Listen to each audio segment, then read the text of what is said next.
बंदी छोड़ सतगुरु रामपाल जी परमेश्वर जी की जय हो।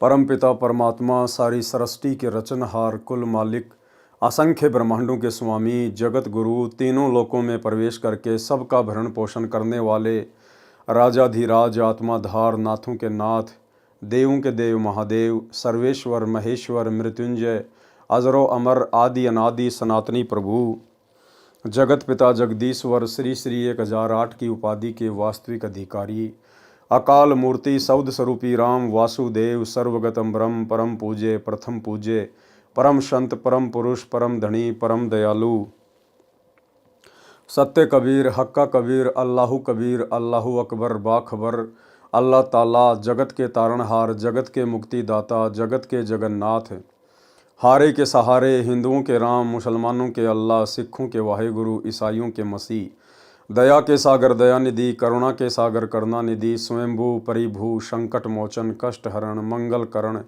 दुख भंजन अविगत कबीर निर्विकार निर्विषम परमात्मा अलय अलेख सतगुरु आदि अनादि सतगुरु असली मर्यादा पुरुषोत्तम असली राम असली कृष्ण असली घनश्याम असली मुरारी राजाओं के राजा महाराजाओं के महाराजा शहंशाहों के शहंशाह सम्राटों के सम्राट भगवानों के भगवान अल्लाहों के अल्लाह प्रभुओं के प्रभु मसीहाओं के मसीह सच्चे वाहेगुरु बाबाओं के बाबा पीरों के पीर सेठों के सेठ जगत सेठ सावड़सा सेठ सर्वगुण संपन्न अनंत कोटि कलाओं के स्वामी अनंत कोटि ब्रह्मांडों के नायक योगियों में महायोगी ध्यानियों में महाध्यानी सिद्धों में परम सिद्ध ज्ञानियों में तत्वज्ञानी ब्रह्म ज्ञानी महाज्ञानी परम ज्ञानी सर्वश्रेष्ठ ज्ञानी विज्ञानी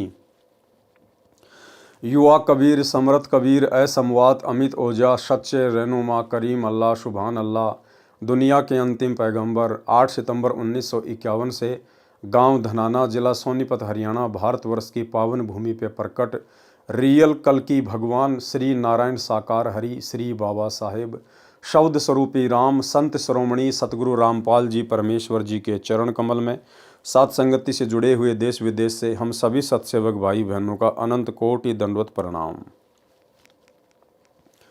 सत्साई भाई और बहनों, दया पूज्य गुरुदेव भगवान की सारी सृष्टि के रचयिता की सतगुरु रामपाल जी परमेश्वर जी की पूज्य गुरुदेव भगवान के विशेष आशीर्वाद से उनकी विशेष अनुकंपा से आप और हम सभी साध संगति से जुड़े हुए सत्सेवक भाई बहन उनके तत्व ज्ञान को आधार बनाकर दृढ़ता के साथ भक्ति मार्ग पर निरंतर आगे की ओर बढ़ रहे हैं।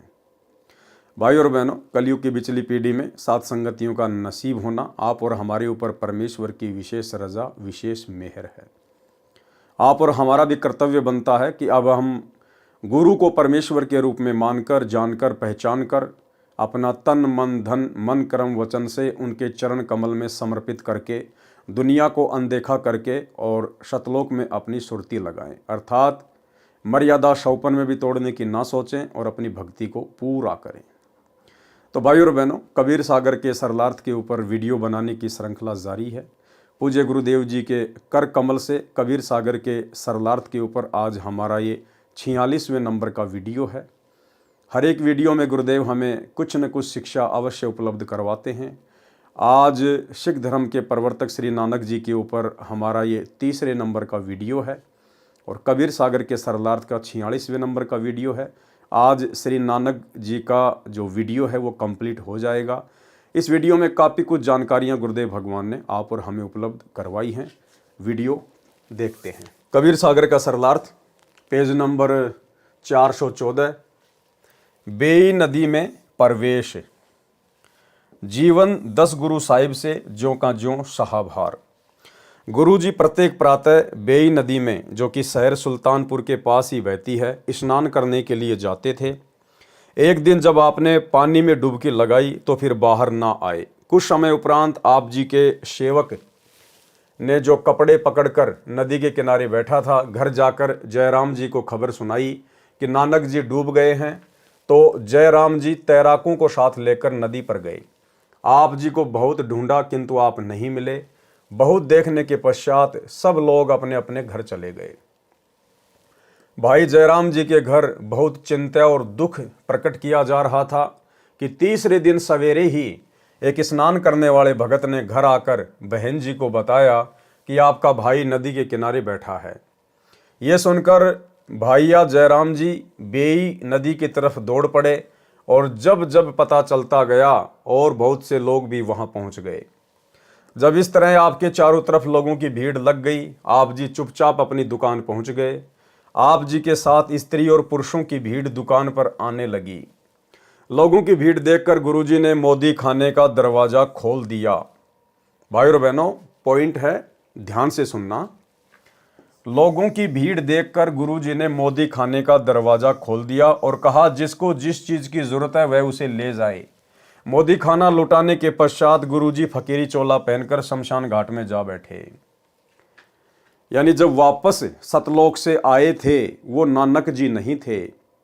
रंग रूप शरीर अवश्य नानक जी का लोगों को दिखाई दे रहा था, लेकिन वो स्वयं कबीर परमात्मा थे, सतगुरु रामपाल जी थे। भाई और बहनों, यदि नानक जी होते तो जिस प्रकार सीधे अपनी दुकान पर गए और लोगों की भीड़ इकट्ठा हो गई, अगर नानक जी होते तो वो कभी भी भीड़ को ये ना कहते कि जिसको जो चाहिए ले जाओ, क्योंकि नानक जी को पता था कि मैं यहाँ पर नौकर हूँ और ये सुल्तानपुर के नवाब के यहाँ पे मैं नौकरी कर रहा हूँ और मुझे प्रत्येक चीज़ का हिसाब देना पड़ेगा। क्योंकि बाकी दिन तो नानक जी पैसे लिया करते थे, सामान दिया करते थे। उससे पहले तो नानक जी ने कभी नहीं कहा कि ले जाओ, जिसको जो मर्जी सामान चाहिए ले जाओ ले जाओ। भला तीसरे दिन जब बेई नदी से बाहर आए, उसके बाद जब सीधा अपनी दुकान पर गए तो क्यों सारा मोदी खाना लुटवा दिया फ्री में? क्योंकि भाई और बहनों, उस समय नानक जी के रूप में परमात्मा थे, कबीर जी थे, सतगुरु रामपाल जी थे। और परमात्मा कभी भी जो देता है वो मोल भाव करके नहीं देता। दाता एक राम, भिखारी सारी दुनिया। वो परमेश्वर कभी भी मोल भाव नहीं करता। वो परमेश्वर केवल देता है, उसके बदले कुछ लेता नहीं है। तो नानक जी के रूप में स्वयं कबीर परमात्मा सतगुरु रामपाल जी थे और परमेश्वर ने कहा कि जिसको जो चाहिए मोदी खाने से सामान ले जाओ। पूरा मोदी खाना उन्होंने लुटवा दिया। तो ये भी एक सबूत है कि सतलोक से जब वापस आए थे तो नानक जी नहीं थे, स्वयं कबीर परमेश्वर जी थे। लोगों की भीड़ देखकर गुरुजी ने मोदी खाने का दरवाजा खोल दिया और कहा, जिसको जिस चीज की जरूरत है वह उसे ले जाए। मोदी खाना लुटाने के पश्चात गुरुजी फकीरी चोला पहनकर शमशान घाट में जा बैठे। मोदी खाना लुटाने और गुरुजी के चले जाने की खबर जब नवाब को लगी तो उसने मुंशी द्वारा मोदी खाने की किताबों का हिसाब जयराम को बुलाकर पड़ताल करवाया। हिसाब देखने के पश्चात मुंशी ने बताया कि गुरुजी के 760 रुपए सरकार की तरफ अधिक हैं। इस बात को सुनकर नवाब बहुत खुश हुआ। उसने गुरुजी को बुलाकर कहा कि उदास न हो, अपना फालतू पैसा और मेरे पास से लेकर मोदी खाने का काम जारी रखें। पर गुरुजी ने कहा, अब हमने ये काम नहीं करना, हमें कुछ और काम करने का भगवान की तरफ से आदेश हुआ है। नवाब ने पूछा, क्या आदेश हुआ है? तब गुरुजी ने मूल मंत्र उच्चारण किया, ओमकार सत्य नामु कर्ता पुरुष निर्भउ निर्वयु अकाल मूर्ति अजूनी सब गुरु प्रसादी। नवाब ने पूछा कि यह आदेश आपको भगवान ने कब दिया? गुरुजी ने बताया कि जब हम बेई में स्नान करने गए थे तो वहां से हम सचखंड अपने स्वामी के पास चले गए थे। वहां हमें आदेश हुआ कि नानक जी ये मंत्र आप जपो और बाकियों को जपा कर कलयुग के लोगों को पार लगाओ। इसलिए अब हमें अपने मालिक के इस हुक्म की पालना करनी है। इस संदर्भ को भाई गुरदास जी वार 1 पौड़ी 24 में लिखते हैं। बाबा पैदा सचखंड नौ निधि नाम गरीबी पाई। अर्थात बाबा नानक जी सचखंड गए, वहां आपको 9 निधियों का खजाना, नाम और निर्भयता प्राप्त हुई। यहाँ बेई किनारे जहां गुरु जी बेई से बाहर निकलकर प्रकट हुए थे, गुरुद्वारा संत घाट अथवा गुरुद्वारा बेर साहिब बहुत सुंदर बना हुआ है। इस स्थान पर ही गुरु जी प्रातः स्नान करके कुछ समय के लिए भगवान की तरफ ध्यान करके बैठते थे। जीवन 10 गुरु साहिब नामक पुस्तक से लेख समाप्त। भाई बाले वाली जन्म साखी में अद्भुत प्रमाण, यानी सिख समाज जो ये मानता है अपनी अज्ञानता और नादानी के चलते कि श्री नानक जी का कोई भी गुरु नहीं था, तो गुरुदेव भगवान जन्म साखी भाई बाले वाली से ही इसका प्रमाण देंगे, क्योंकि भाई बाला और भाई मर्दाना ये दो नानक जी के विशेष शिष्य थे, सदा उनके साथ में रहा करते थे। तो भाई बाला ने जो भी लिखा वो बिल्कुल सत्य लिखा है। भाई बाले वाली जन्म साखी में अद्भुत प्रमाण। भाई बाले वाली जन्म साखी एक मान्य ग्रंथ है जो गुरु ग्रंथ की तरह ही सत्य ज्ञान का प्रतीक माना जाता है, जिसके ज्ञान को सिख समाज परम सत्य मानता है, क्योंकि यह जन्म साखी भाई बालाजी द्वारा आंखों देखा कानों सुना ज्ञान है जो श्री नानक देव साहिब जी ने बोला था तथा बालाजी ने बताया तथा दूसरे गुरु श्री अंगद जी ने लिखा था। जन्म साखी के पृष्ठ 299 व 300 पर साखी कूना पर्वत की चली। कूना पर्वत पे जाकर नानक जी के रूप में कबीर परमेश्वर सतगुरु रामपाल जी ने एक सिद्ध के साथ में गोष्ठी की थी, ज्ञान चर्चा की थी। कूना पर्वत कहाँ है? धरती पे नहीं है, ऊपर अंतरिक्ष में है, लाखों किलोमीटर ऊपर। तो कबीर परमेश्वर जी नानक जी के रूप में भाई बाला और मर्दाना को वहाँ पर लेकर गए थे, और वहाँ पर कूना पर्वत पर एक सिद्ध के साथ में क्या गोष्ठी हुई थी, जिसमें नानक जी ने अपने गुरु का वर्णन दिया है। जन्म साखी के पृष्ठ 299 300 पर साखी कूना पर्वत की चली में गोष्ठी सिद्धानाल हुई है। इसमें प्रकरण है कि श्री गुरु नानक जी कूना पर्वत पर गए, उनके साथ भाई बालाजी तथा मर्दाना जी थे। कूना पर्वत की गुफा में कुछ सिद्ध पुरुष नाथ पंथ के रहते थे। उनके साथ ज्ञान गोष्ठी में श्री नानक जी ने प्रश्न के उत्तर में कहा था कि अहंकार हमारा नाभ अपने गुरु की बलि जाऊं। मर्दाने ने पूछा कि हे गुरु जी, क्या आपका भी कोई गुरुजी है? मर्दाने ने नानक जी से पूछा, क्या आपका भी कोई गुरुजी है? तब नानक जी ने कहा कि हे मर्दाना, मेरा इतना बड़ा गुरु है जो बिना करतार की कृपा के अपनी दृष्टि में नहीं आता, जो बिना करतार की कृपा के दृष्टि में नहीं आता। इसका मतलब वो कबीर परमात्मा जिसको चाहेगा उसी को अपनी पहचान करवाएगा, वो उसी का ज्ञान योग खोलेगा, उसी की दिव्य दृष्टि खोलेगा। और इसका जीता जागता प्रमाण आज वर्तमान में भी है। वही कबीर परमात्मा जो बेई नदी पर नानक जी को मिले थे, आज इस भारत देश की पवित्र भूमि पर 8 सितंबर 1951 से परम पूज्य परमेश्वर सतगुरु रामपाल जी के रूप में स्वरूप में प्रकट हैं। सन 1994 से अपना यथार्थ 13वां कबीरपंथ शुरू कर चुके हैं। पिछले 30 वर्षों से अनमोल ज्ञान दे रहे हैं, और इन 30 वर्षों में उनके कई लाखों की संख्या में शिष्य हो चुके हैं। लेकिन उन लाखों में से केवल चंद ही आत्माएं हैं, 5 या 10% बड़ी मुश्किल से, जिनको सतगुरु रामपाल जी ने स्वयं के परमेश्वर होने के विषय में उनकी दिव्य दृष्टि खोलते हुए जानकारी दी है। केवल साध संगति से जुड़े हुए सत्सेवक भाई बहन ही वो शिष्य हैं, वो फॉलोवर हैं, जिनकी दिव्य दृष्टि, जिनका ज्ञान योग कबीर परमेश्वर सतगुरु रामपाल जी ने हल्का सा खोला है। और गुरुदेव भगवान ने स्वयं की पहचान करवाई है कि तुम्हारा गुरु कोई गांव धनाने का जांट नहीं है, सचखंड का शहंशाह है जिसने सारी सृष्टि रची है। इसके अलावा सतलोक आश्रमों से जुड़ी हुई 90% संगत का ज्ञान योग अभी तक नहीं खुला है। उनके ऊपर दिव्य दृष्टि की किसी भी प्रकार की कोई रजा नहीं हुई है। वे आत्माएं आज भी अपने गुरु को केवल एक गुरु मानती है, संत मानती है, कबीर जी का अवतार मानती है, और कबीर मानती है एक कागज के टुकड़े को, दाढ़ी मूंछ वाली कबीर जी की समझे जाने वाली नकली फोटो को, बनावटी फोटो को, और प्रतिवर्ष जून के महीने में उस फोटो को भगवान मानकर उसका कबीर प्रकट दिवस मनाती है। तो नानक जी यहाँ क्या कह रहे हैं कि वो करतार जिसकी दृष्टि खोलता है भाई वही समझ पाता है। तब नानक जी ने कहा कि हे मर्दाना, मेरा इतना बड़ा गुरु है जो बिना करतार की कृपा के अपनी दृष्टि में नहीं आता। इससे आगे साखी और चली, मीना पर्वत चले। तब मर्दाने ने पूछा कि हे गुरुजी, हम तो आपके साथ ही रहे हैं, आप जी को वह गुरुजी कब मिला था? गुरु नानक जी ने उत्तर दिया कि उस समय तक तुम मेरे पास नहीं आए थे, जब हम मिलने गए थे। तब मर्दाने ने कहा कि जी कब मिलने गए थे?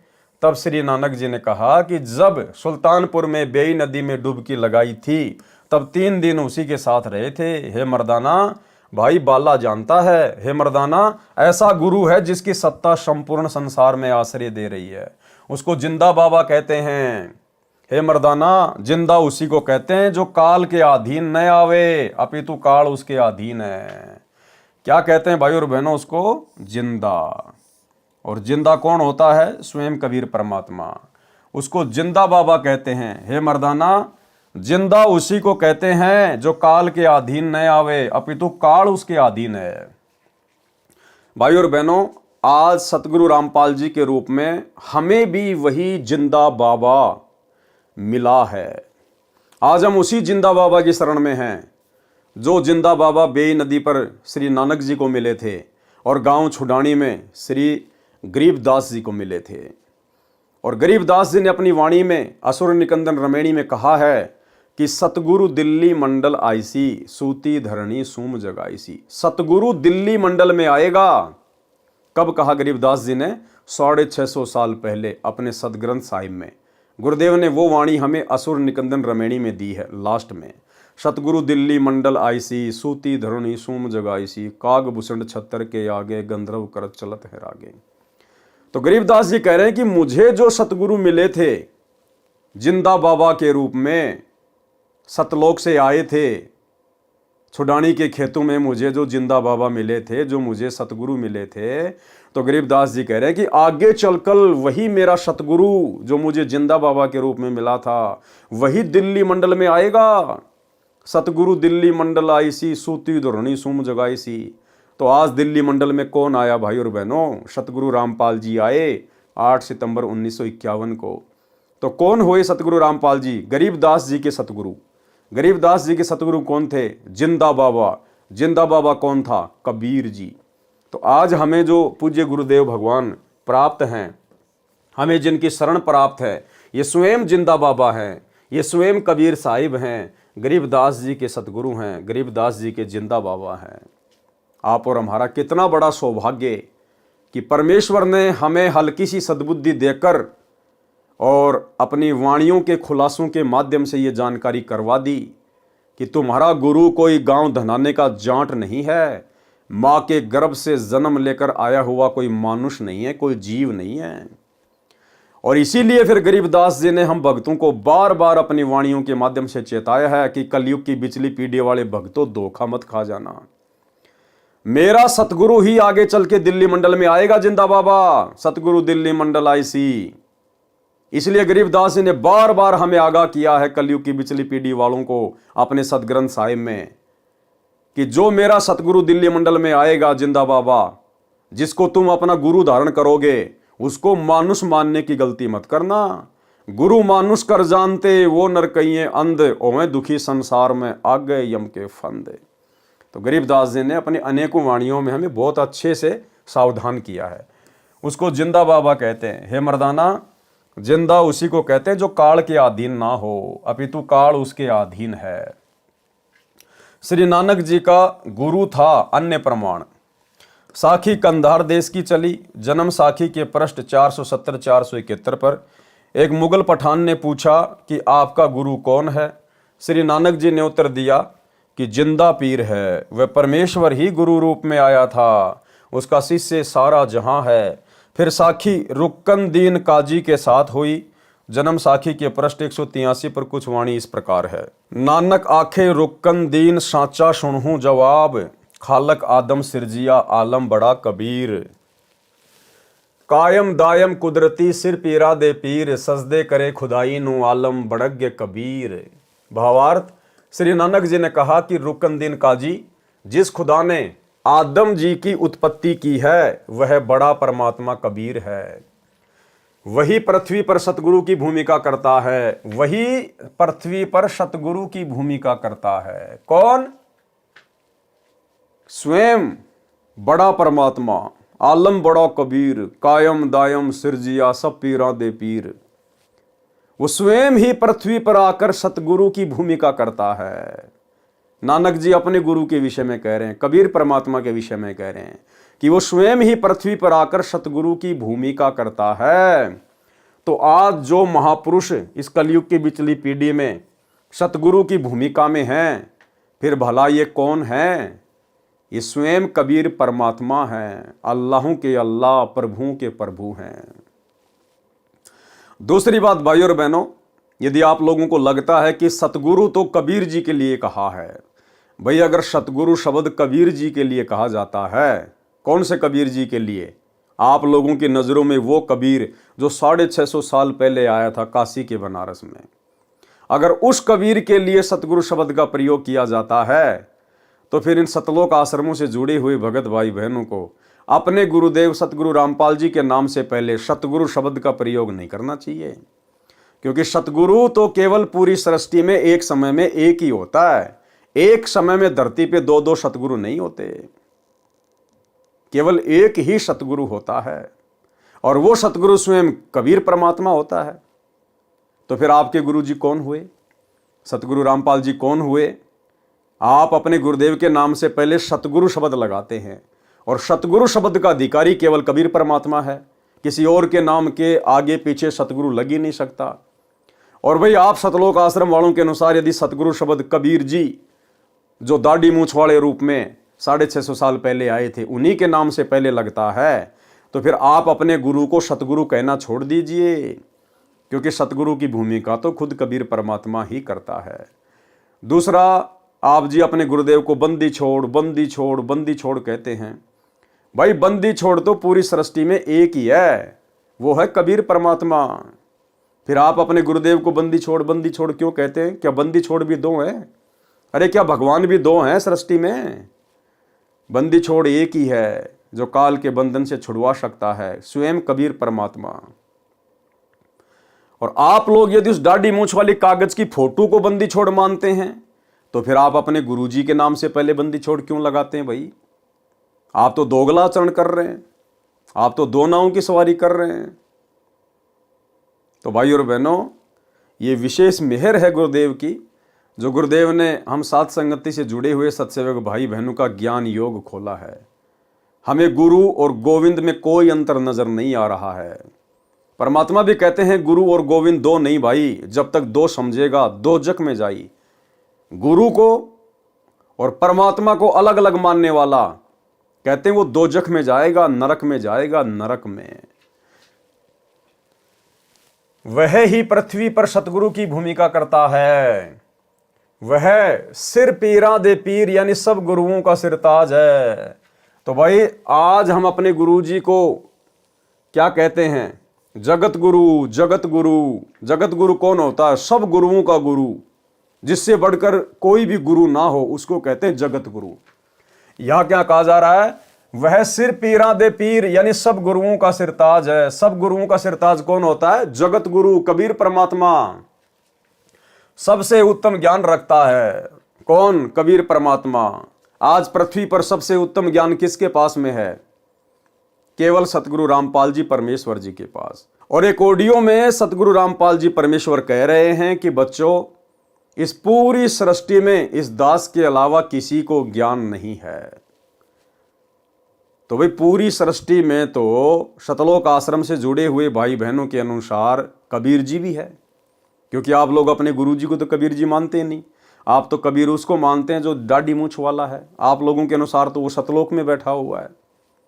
और गुरुदेव कह रहे हैं कि पूरी सृष्टि में इस दास के अलावा किसी को तत्व ज्ञान नहीं है। तो क्या भाई तुम्हारे उस कबीर को भी नहीं है क्या जो सतलोक में बैठा हुआ है? उसको भी नहीं है क्या? क्योंकि सारी सृष्टि में तो वो दाढ़ी मूछ वाला कबीर भी आ गया अगर कहीं बैठा है तो। फिर गुरु जी इतनी बड़ी बात क्यों कह रहे हैं कि सारी सृष्टि में इस दास के अलावा किसी को ज्ञान नहीं, तत्व ज्ञान नहीं? तो कौन कह सकता है ये बात है? ये बात कौन कह सकता है? स्वयं कबीर परमात्मा ही कह सकता है, क्योंकि कबीर परमात्मा ही अपने रूप रूपांतरण करते हुए इस पृथ्वी पर सतगुरु की भूमिका करते हैं। तो आज सतगुरु रामपाल जी स्वयं ही कबीर परमेश्वर हैं, इनके अलावा कहीं और कोई कबीर नहीं है। यह बात जिस दिन तुम्हारे समझ में आ जाएगी उस दिन तुम भगत बन गए पक्के। और बच्चों, कबीर साहब सारी सृष्टि के रचने वाले, सबके पालक, सबके उत्पत्ति करता, कर्म के लेख को मिटाने वाले परमपिता परमात्मा आपको प्राप्त हुए। सारी सृष्टि में दास के अतिरिक्त इस अध्यात्म ज्ञान के जानने वाला कोई नहीं। तो पुण्यात्माओं, बच्चों, आपको समर्थ परमात्मा और पूर्ण सतगुरु और कंप्लीट स्पिरिचुअल नॉलेज, संपूर्ण आध्यात्मिक ज्ञान प्राप्त है। सबसे उत्तम ज्ञान रखता है। वह कायम यानी श्रेष्ठ दायम यानी समर्थ परमात्मा कुदरती है। मुसलमान अल्लाह कबीर कहते हैं। कबीर का अर्थ बड़ा करके बड़ा अल्लाह अर्थ करते हैं। श्री नानक जी ने यह भी स्पष्ट कर दिया है कि वह बड़ा आलम कबीर है। मुसलमान जिसे अल्लाह कबीर कहते हैं यानी बड़ा अल्लाह कहते हैं। जन्म साखी में कबीर तथा बड़ा दोनों शब्द लिखे हैं, जिससे कबीर का अर्थ कबीर ही रहेगा तथा बड़ा शब्द भी रहेगा। इसलिए स्पष्ट हुआ कि बड़ा परमात्मा कबीर है। वह बड़ा आलम कबीर है जो धानक रूप में काशी में लीला करके गया है, जिसका प्रमाण श्री गुरु ग्रंथ साहिब जी के पृष्ठ 24, 721, 731 पर पूर्व में लिख दिया गया है। उसमें स्पष्ट है। तथा कबीर सागर पवित्र ग्रंथ भी भाई बालाजी ने जैसे प्रत्येक सुना लिखा है, ऐसे ही धनी धर्मदास जी ने परमेश्वर कबीर जी से सुना ज्ञान लिखा है, जो पहले भी पढ़ा अब नीचे पढ़ें। पवित्र कबीर सागर में प्रमाण विशेष विचार। पूरे गुरु ग्रंथ साहिब में कहीं प्रमाण नहीं है कि श्री नानक जी परमेश्वर कबीर जी के गुरु थे। जैसे गुरु ग्रंथ साहिब आदरणीय तथा प्रमाणित है, ऐसे ही पवित्र कबीर सागर भी आदरणीय तथा प्रमाणित सदग्रंथ है तथा श्री गुरु ग्रंथ साहिब से पहले का है। इसीलिए तो सैकड़ों वाणी कबीर सागर सदग्रंथ से गुरु ग्रंथ साहिब में ली गई हैं। पवित्र कबीर सागर में विस्तृत विवरण है नानक जी तथा परमेश्वर कबीर साहिब जी की वार्ता का तथा श्री नानक जी के पूज्य गुरुदेव कबीर परमेश्वर जी थे। कृपया निम्न पढ़ें। विशेष प्रमाण के लिए कबीर सागर सवसम वेद बोध प्रश्न नंबर 158 से 159 से। नानक शाकीन तप भारी, सब विधि भय ज्ञान अधिकारी, भक्ति भावता को समझाया, ता पर सतगुरु की नो दाया। जिंदा रूप धर्यो तब भाई, हम पंजाब देश चले आई, अनहद बानी कियो पुकारा, सुन के नानक दर्श निहारा। सुन के अमर लोक की बाणी, नानक परया निज समर्थ ज्ञानी। नानक वचन। आवा पुरुष महागुरु ज्ञानी, अमर लोक की सुनी न बानी, अर्ज सुनो प्रभु जिंदा स्वामी, कह अमर लोक रहा निज धामी। काहुन कही अमर निज बानी, धन्य कबीर परम गुरु ज्ञानी, कोई न पावे तुमरो भेदा, खोज थके ब्रह्मा चहु वेदा। जिंदा वचन। नानक तुम बहुते तप कीन्या, निरंकार बहुते दिन चीन्या, निरंकार ते पुरुष निनारा, अजर दीपता की टकसारा। नानक तुम बहुते तप कीन्या, निरंकार बहुते दिन चीन्या, निरंकार ते पुरुष निनारा, अजर दीपता की टकसारा। पुरुष बिछो भयो जब ते, काल कठिन मगरो क्यों तब ते, इत तव सरिस भक्ति नहीं होई, क्योंकि परम पुरुष ने भेटू कोई। जब ते हम ते बिछुरे भाई, 60,000 जन्म भगत तुम पाई, धरि धरि जन्म भक्ति भल कीन्या, फिर काल चक्र निरंजन दीन्या। गहूँ मम शब्द तो उतरो पारा, बिन सत शब्द लहे यम द्वारा, तुम बड़ भगत भव सागर आवा, और जीव की कौन चलावा। निरंकार सब सृष्टि भुलावा, तुम करी भक्ति लौट क्यों आवा। नानक वचन। धन्य पुरुष तुम यह पद भाखी, ये पद हमसे गुप्त कह राखी, जब लो हम तुमको नहीं पावा, अगम अपार भरम फैलावा। कहो गोसाई हम ते ज्ञाना, परम पुरुष हम तुमको जाना, धनी जिंदा प्रभु पुरुष पुराना, बिरले जन तुमको पहचाना। भये दयाल पुरुष गुरु ज्ञानी, दियो पान परवाना बानी, भली भई तुम हमको पावा, सकलो पंथ काल को ध्यावा।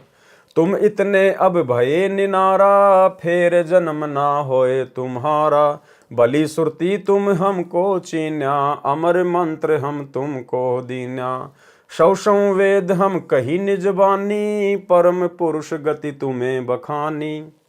नानक वचन। धन्य पुरुष ज्ञानी कर तारा, जीवन काज प्रकटे संसारा, धनी करता तुम बंदी छोड़ा, ज्ञान तुम्हारा महाबल जोरा। दिया नाम दान किया उबारा, नानक अमर लोक पग धार्या। भावार्थ, परम पूज्य कबीर प्रभु एक जिंदा महात्मा का रूप बनाकर श्री नानक जी से मिलने पंजाब में गए। तब श्री नानक साहिब जी से वार्ता हुई। तब परमेश्वर कबीर जी ने कहा कि आप जैसी पुण्यात्मा जन्म मृत्यु का कष्ट भोग रहे हो, फिर आम जीव का कहाँ ठिकाना। जिस निरंकार को आप प्रभु मानकर पूज रहे हो, पूर्ण परमात्मा तो इससे भी भिन्न है, वह मैं ही हूँ। जब से आप मेरे से बिछड़े हो, 60,000 जन्म तो अच्छे अच्छे उच्च पद भी प्राप्त कर चुके हो। जैसे सतयुग में यही पवित्र आत्मा राजा अमरीश तथा त्रेता युग में राजा जनक, जो सीता जी के पिताजी थे, हुए, तथा कलयुग में श्री नानक साहिब जी हुए। फिर भी जन्म मृत्यु के चक्कर में ही हो। मैं आपको सत शब्द अर्थात सच्चा नाम जाप मंत्र बताऊंगा, उससे आप अमर हो जाओगे। श्री नानक साहिब जी ने प्रभु कबीर जी से कहा कि आप बंदी छोड़ भगवान हो, आपको कोई बिरला सौभाग्यशाली व्यक्ति ही पहचान सकता है। क्या कहा नानक जी ने? श्री नानक जी ने प्रभु कबीर जी से कहा कि आप बंदी छोड़ भगवान हो। आज हम बंदी छोड़ किसको कहते हैं? सतगुरु रामपाल जी को।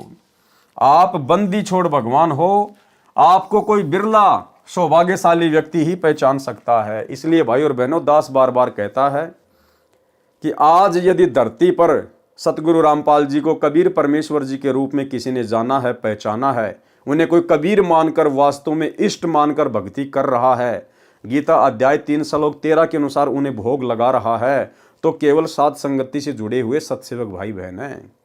ये सतगुरु रामपाल जी परमेश्वर जी का यथार्थ 13वां कबीर पंथ है। ये सतलोक के लिए भक्ति का ट्रेनिंग सेंटर है। स्पष्ट कर दिया यहाँ परमात्मा ने, आपको कोई बिरला सौभाग्यशाली व्यक्ति ही पहचान सकता है। तो ये सौभाग्य भाई और बहनों केवल हम साध संगत वाले भाई बहनों को प्राप्त है वर्तमान में। आगे तो हो सकता है बहुत सारी आत्माओं को हो जाएगा, लेकिन वर्तमान समय 2024 तक इस परीक्षा के समय में जो भक्तों की छटनी की जा रही है, इस पहले बैच की परीक्षा चल रही है। सन 1994 से 2014 तक परमात्मा ने जितनी भी आत्माओं को अपनी शरण में लिया, उनकी परीक्षा चल रही है। और इस परीक्षा में अभी तक तो केवल साथ संगति से जुड़े हुए भाई बहन ही पास हुए हैं। कबीर सागर के अध्याय अगम निगम बोध में प्रश्न नंबर 44 पर शब्द नानक वचन, वाह वाह कबीर गुरु पूरा है, पूरे गुरु की मैं बल जावा, जाका शकल जहूरा है। अधर दुलिच परे हैं गुरुअन के, शिव ब्रह्मा जहां सूरा है। श्वेत ध्वजा फरहात गुरुवन की, बाजत अनहद तूरा है। पूर्ण कबीर सकल घटदर्श, हरदम हाल हजूरा है। नाम कबीर जपे बड़ भागी, नानक चरण को धूरा है। विशेष विवेचन, बाबा नानक जी ने उस कबीर जुलाहे काशी वाले को सत्यलोक यानी सचखंड में आंखों देखा, तथा फिर काशी में धानक जुलाहे का कार्य करते हुए, तथा बताया कि वही धानक रूप जुलाहा सतलोक में सत्य पुरुष रूप में भी रहता है, तथा यहाँ भी वही है। श्री नानक जी ने बचपन में श्री ब्रजलाल पांडे जी से गीता जी को समझा था। पूर्ण परमेश्वर कबीर जी के दर्शन के पश्चात उन्हीं से प्राप्त तत्व ज्ञान के आधार से उसी पांडे से गीता जी के 7 श्लोकों के विषय में पूछा। श्री ब्रजलाल पांडे निरुत्तर हो गया। अपनी बेइज्जती जानकर श्री नानक जी से ईर्ष्या करने लगा, तथा श्री नानक जी के माता पिता को तथा अन्य हिंदुओं को कहा कि श्री नानक तो अपने भगवानों का अपमान करता है, जिससे लोगों ने श्री नानक जी की बातों को ध्यान से नहीं सुना। वे 7 श्लोक निम्न हैं। कौन से हैं? श्री ब्रजलाल पांडे से श्री नानक जी ने पूछा, आप कहते हो कि गीता जी का ज्ञान श्री कृष्ण जी ने बोला, तथा श्री कृष्ण जी ही श्री विष्णु अवतार हैं।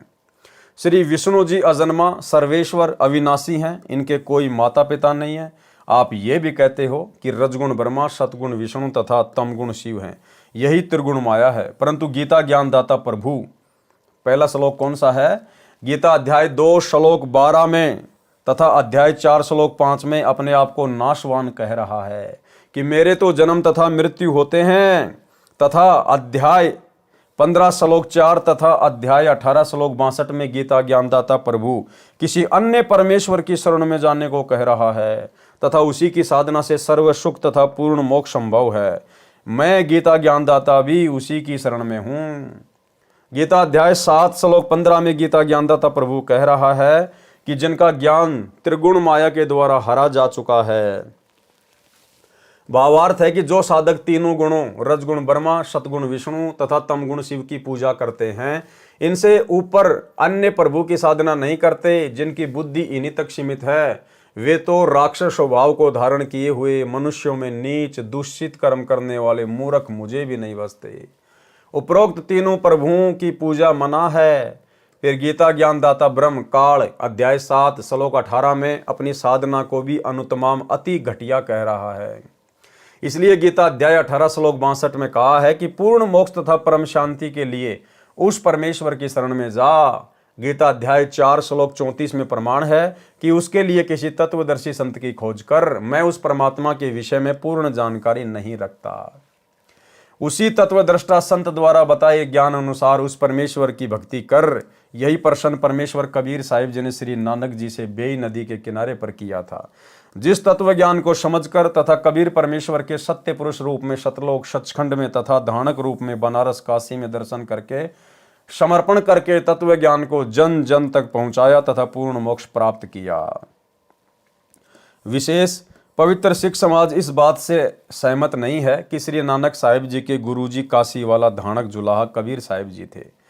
इसके विपरीत श्री नानक साहिब जी को पूर्ण ब्रह्म कबीर साहिब जी का गुरुजी कहा है।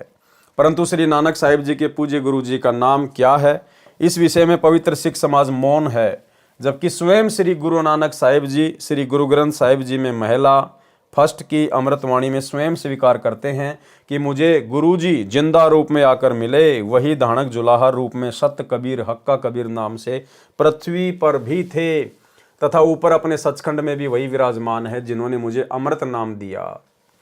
आदरणीय श्री नानक साहिब जी का आविर्भाव यानी जन्म सन 1469 तथा सतलोकवास सन 1539। पवित्र पुस्तक जीवनी 10 गुरु साहिबान आदरणीय कबीर साहिब जी धानक रूप में मृत मंडल में सन 1398 में सहशरीर प्रकट हुए तथा सहशरीर सतलोक गमन सन 1518 में पवित्र कबीर सागर। दोनों महापुरुष 49 वर्ष तक समकालीन रहे। श्री गुरु नानक साहिब जी का जन्म पवित्र हिंदू धर्म में हुआ। प्रभु प्राप्ति के बाद कहा कि न कोई हिंदू न मुसलमाना अर्थात अज्ञानतावश दो धर्म बना बैठे। सर्व एक परमात्मा सत्य पुरुष के बच्चे हैं। श्री नानक देव जी ने कोई धर्म नहीं बनाया बल्कि धर्म की बनावटी जंजीरों से मानव को मुक्त किया तथा शिष्य परंपरा चलाई। जैसे गुरुदेव से नाम दीक्षा लेने वाले भक्तों को शिष्य बोला जाता है, उन्हें पंजाबी भाषा में सिख कहने लगे। जैसे आज इस दास के लाखों शिष्य हैं, परंतु यह धर्म नहीं है। सर्व पवित्र धर्मों की पुण्यात्माएं आत्म कल्याण करवा रही हैं। यदि आने वाले समय में कोई धर्म बना बैठे तो वह दुर्भाग्य ही होगा। भेदभाव तथा संघर्ष की नई दीवार ही बनेगी, परंतु लाभ कुछ नहीं होगा। विशेष केवल एक ही बात को कि कौन किसका गुरु तथा कौन किसका शिष्य है, वाद विवाद का विषय न बनाकर सच्चाई को स्वीकार करना चाहिए। कुछ देर के लिए श्री नानक साहिब जी को परमात्मा कबीर साहिब कबीर देव जी का गुरु जी मान लें। ये विचार करें कि इन महापुरुषों ने गुरु शिष्य की भूमिका करके हमें कितनी अनमोल वाणी रचकर दी है तथा हम कितना उनका अनुसरण कर पा रहे हैं। आज किसी व्यक्ति का जन्म पवित्र हिंदू धर्म में है, वह अपनी साधना तथा इष्ट को सर्वोच्च मान रहा है। मृत्यु उपरांत उसी पुण्यात्मा का जन्म पवित्र सिख धर्म में हुआ तो फिर वह उसी साधना को उत्तम मानकर निश्चिंत हो जाएगा। फिर पवित्र मुसलमान धर्म में जन्म मिला तो उपरोक्त साधनाओं के विपरीत पूजा पर आरूढ़ होगा तथा फिर पवित्र ईसाई धर्म में जन्म हुआ तो केवल उसी पूजा पर आधारित हो जाएगा। फिर कभी पवित्र आर्य समाज में वही पुण्यात्मा जन्म लेगी तो केवल हवन यज्ञ करने को ही मुक्ति मार्ग कहेगा। यदि वही पुण्यात्मा पवित्र जैन धर्म में पहुंचेगी तो हो सकता है निर्वस्त्र रहकर या मुख पर कपड़ा बांधकर नंगे पैरों चलना ही मुक्ति का अंतिम साधन होगा। उपरोक्त जन्म पूर्ण परमात्मा की भक्ति न मिलने तक होते रहेंगे, क्योंकि द्वापर युग तक अपने पूर्वज एक ही थे तथा वेदों अनुसार पूजा करते थे। अन्य धर्मों की स्थापना नहीं हुई थी। जब श्री गुरु गोविंद साहिब जी ने 5 प्यारों को चुना, उनमें से एक श्री दयाराम जी लाहौर के खत्री परिवार से हिंदू थे। श्री धर्मदास जी इंद्रप्रस्थ दिल्ली के जाट हिंदू थे। भाई मोहकम चंद जी छिबे हिंदू द्वारकावासी। भाई साहिब चंद जी नाई हिंदू बिदर निवासी। भाई हिम्मतमल जी झींवर हिंदू जगन्नाथपुरी उड़ीसा निवासी थे। जीवन 10 गुरु साहिबान लेखक सोडी तेजा सिंह प्रकाशक भाई चतर सिंह, जीवन सिंह, अमृतसर, पृष्ठ नंबर 343 344। इसलिए अपने संस्कार मिले जुले हैं। भले ही उपरोक्त पंच प्यारे उस समय अपनी भक्ति साधना गुरु ग्रंथ साहिब के अनुसार, गुरुओं की आज्ञा अनुसार कर रहे थे, परंतु सर्व हिंदू समाज से संबंध रखते थे। उस समय गुरुओं के अनुयायियों को शिख कहते थे, हिंदी भाषा में शिष्य कहते हैं। इस कारण से एक अलग भक्ति मार्ग पर चलने वाले जन समूह को शिख कहने लगे। अब यह एक अलग धर्म का रूप धारण कर गया। जैसे वर्तमान में कई पंथों के लाखों अनुयायी हैं, उनको भी अन्य नामों से संबोधित किया जाता है। जैसे राधा स्वामी पंथ के अनुयायियों को कहते हैं ये तो राधा स्वामी हैं, परंतु ये सर्व धर्मों के व्यक्तियों का समूह है। हो सकता है आने वाले समय में यह एक अलग धर्म का रूप धारण कर ले, परंतु वर्तमान में अधिकतर हिंदू समाज और सिख समाज के ही व्यक्ति हैं। जो व्यक्ति मांस आहार, मदिरा पान तथा अन्य नशीली वस्तु जैसे तंबाकू, बीड़ी, सिगरेट, हुक्का आदि में सेवन करता है तथा लूट कसोट, जीव हिंसा करता है तथा बहन बेटियों को बुरी नज़र से देखता है, वह न तो हिंदू है, न मुसलमान, न सिख, न ईसाई। क्या उपरोक्त बुराई करने का सर्व पवित्र धर्मों के सदग्रंथों में विवरण है? नहीं। उपरोक्त बुराई युक्त व्यक्ति कभी प्रभु प्राप्ति नहीं कर सकता तथा न ही वह धार्मिक हो सकता। एक समय यह दास एक दोस्त सिख अधिकारी के साथ किसी सिख की शादी में गया। वहां पर श्री गुरु ग्रंथ साहिब जी के अखंड पाठ का भोग पड़ा। सर्व उपस्थित व्यक्तियों ने प्रसाद लिया, फिर खाना खाने के लिए साथ में ही लगे टेंट में प्रवेश हुए, जहां पवित्र अमृतवाणी का भोग पड़ा था तथा जहां खाना खाया। दोनों के बीच केवल कनात यानी कपड़ा लगी थी। खाने को मांस तथा पीने को मदिरा सरेआम थी। जो पाठ कर रहे थे वे भी सर्वप्रथम उसी आहार को प्रेम पूर्वक कर रहे थे। इसलिए सर्वप्रथम हिंदू तो हिंदू बने, मुसलमान बने मुसलमान, ईसाई बने ईसाई तथा सिख बने सिख। फिर हम प्रभु भक्ति करने योग्य होंगे। प्रभु साधना भी अपने सदग्रंथों में वर्णित विधि अनुसार करने से प्रभु प्राप्ति होगी, अन्यथा मानव शरीर व्यर्थ हो जाएगा। हम एक कुल मालिक की संतान हैं। सतज्ञान न होने से हिंदू मुसलमान के झगड़े, हिंदू सिख के झगड़े, मुसलमान ईसाई के झगड़े धर्म के श्रेष्ठता और अश्रेष्ठता के कारण है। विश्व युद्ध में भी इतना रक्तपात नहीं हुआ होगा जितना धर्म के खतरे की आड़ में हो चुका है। धार्मिकता के खतरे की तरफ ध्यान न देने से अनेक बुराइयां सर्व पवित्र धर्मों में घर कर चुकी हैं। सर्व पवित्र धर्मों में 1% व्यक्ति होते हैं जो 99% को आपस में लड़वा कर मरवा देते हैं। इससे विपरीत हिंदू हिंदू को मार रहा है, सिख सिख को काट रहा है, मुसलमान मुसलमान को परेशान कर रहा है, ईसाई ईसाई का दुश्मन बना हुआ है, आर्य समाजी पर ही मुकदमे किए बैठा है, कबीर पंथियों के दुश्मन बने हैं। और भाइयों और बहनों, अज्ञानता के कारण, संत रामपाल जी के तत्व ज्ञान को गहराई से ना समझ पाने के कारण आज संत रामपाल जी के पंथ में भी ये बुराई घर कर चुकी है। हालांकि आगे सफलता प्राप्त नहीं कर पाएगी, लेकिन वर्तमान में तो सतगुरु रामपाल जी का परिवार इस बुराई से अछूता नहीं है। आज हम सभी कबीरपंथी हैं। साध संगत से जुड़े हुए भाई बहन भी कबीरपंथी हैं, सतलोक आश्रम से जुड़े हुए भाई बहन भी कबीरपंथी हैं, क्योंकि हमारे गुरुदेव कबीर जी हैं और कबीर जी के दिखाए रास्ते पर जो चलता उसको कबीरपंथी कहते हैं। तो गुरुदेव कह रहे हैं कि सभी लोग हिंदू हिंदू पर मुकदमे किए बैठे हैं, कबीरपंथी कबीरपंथियों पर मुकदमे किए बैठे हैं। और भाई और बहनों, इस पवन दास पर सतलोक आश्रम मैनेजमेंट हरियाणा वालों ने झूठा मुकदमा सतगुरु रामपाल जी के माध्यम से ही करवा डाला। अब सोचिए भाई और बहनों, हमारे गुरुदेव इतनी बड़ी बात लिख रहे हैं। अब इतनी बड़ी बात लिखने वाले और समाज को शिक्षा देने वाले कि ऐसे आपस में मुकदमे नहीं करने चाहिए, ये अच्छी बात नहीं है, परमात्मा के भक्ति मार्ग में ऐसा नहीं होना चाहिए। तो गुरुजी तो मना कर रहे हैं कि आपस में मुकदमेबाजी नहीं करनी चाहिए। फिर सोचिए भाई और बहनों, मुझ पवन दास के ऊपर सतगुरु रामपाल जी ने मुकदमा क्यों किया? अपने परिवार के कहने पर। अगर आप इसको एक नॉर्मल बात मान के चलोगे तो फिर ये तो दोगली बात हो गई सतगुरु रामपाल जी की। यहां तो कह रहे हैं कि आपस में मुकदमेबाजी नहीं करनी चाहिए। जो आपस में एक दूसरे पर मुकदमा करते हैं उनको ज्ञान नहीं है। और सतगुरु रामपाल जी ने मुझ पवन दास के ऊपर अपने परिवार के कहने से मुकदमा कर दिया। तो नॉर्मल तरीके से अगर आप इस बात को लेकर चलोगे तो ये बात सतगुरु रामपाल जी को दोगला साबित करती है। इसलिए दास आप सभी भाई बहनों को बार बार कहता है कि पूज्य गुरुदेव जी के द्वारा अपने परिवार के कहने पर इस परीक्षा के समय में मुझ पवन दास के ऊपर अपने भक्ति विधान के विपरीत ये 420 का मुकदमा लगाना, मुझ पवन दास को जेल करवाना, ये वर्तमान में उनकी लीला का, उनके मिशन का एक हिस्सा है।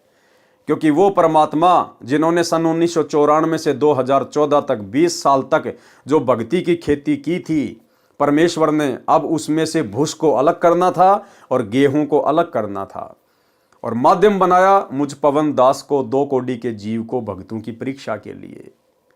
इसलिए भाई और बहनों, इस पवन दास के ऊपर जो गुरुद्रोही का टैग लगा हुआ है, ये गुरुदेव भगवान की लीला का, उनके मिशन का एक हिस्सा है। जो चंद भाई बहनों को तो समझ में आ गया, जो साथ संगति से जुड़े हुए हैं। बाकी आत्माओं की जो आश्रमों से जुड़ी हुई हैं, अभी उनकी आंखें बंद हैं, समय आने पर खुल जाएंगी।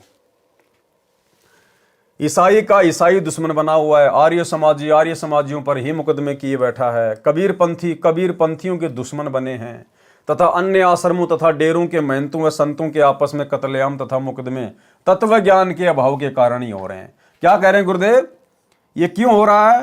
तत्व ज्ञान के अभाव के कारण। तो क्या हमारे गुरुजी को भी तत्व ज्ञान नहीं है क्या, जो मेरे ऊपर मुकदमा कर दिया? अरे दुनिया को ऐसी शिक्षा देने वाला गुरु, क्या उनके पास भी तत्व ज्ञान नहीं है?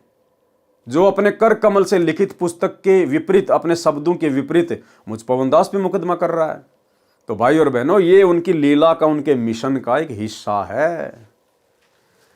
मुझदास का जन्म पवित्र हिंदू धर्म में हुआ तथा वर्तमान में जो भी पूजाएं उपलब्ध थी सभी कर रहा था। 17 फरवरी 1988 फाल्गुन मास की अमावस्या विक्रमी संवत 2045 को तत्वदर्शी संत परम पूज्य स्वामी राम देवानंद जी महाराज के दर्शन हुए। ये जो स्वामी राम देवानंद जी महाराज हैं भाई और बहनों, इनको तत्व ज्ञान नहीं था, ये तत्वदर्शी संत नहीं थे। ये तो 650 साल पहले जिस प्रकार कबीर जी ने पंडित रामानंद जी को अपना मुंह बोला गुरु बनाया था, गुरु शिष्य परंपरा का निर्वाह करते हुए, ठीक इसी प्रकार वर्तमान में भी ये लीला चल रही है। धरती पर सतगुरु रामपाल जी के रूप में वही कबीर परमात्मा प्रकट है। और 17 फरवरी 1988 को आदरणीय गरीबदास जी के 12वें पंथ में सतगुरु रामपाल जी ने, अर्थात कबीर परमेश्वर जी ने, आदरणीय राम देवानंद जी को अपना मोह बोला गुरु धारण करके केवल गुरु शिष्य परंपरा का निर्वाह किया है। अन्यथा हमारे गुरुदेव स्वयं परमेश्वर हैं, और परमेश्वर स्वयं ही तत्वदर्शी होता है।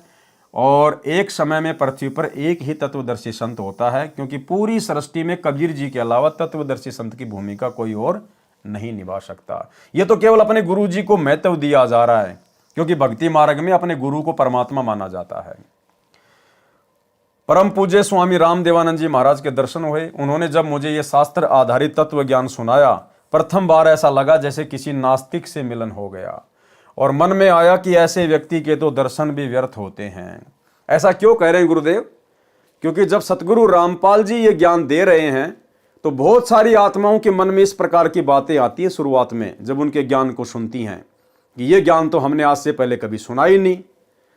और फिर ना जाने वो गुरुदेव भगवान के विषय में क्या क्या सोचती हैं। आप नास्तिक है, सनातन का दुश्मन है, हिंदू देवी देवताओं का दुश्मन है।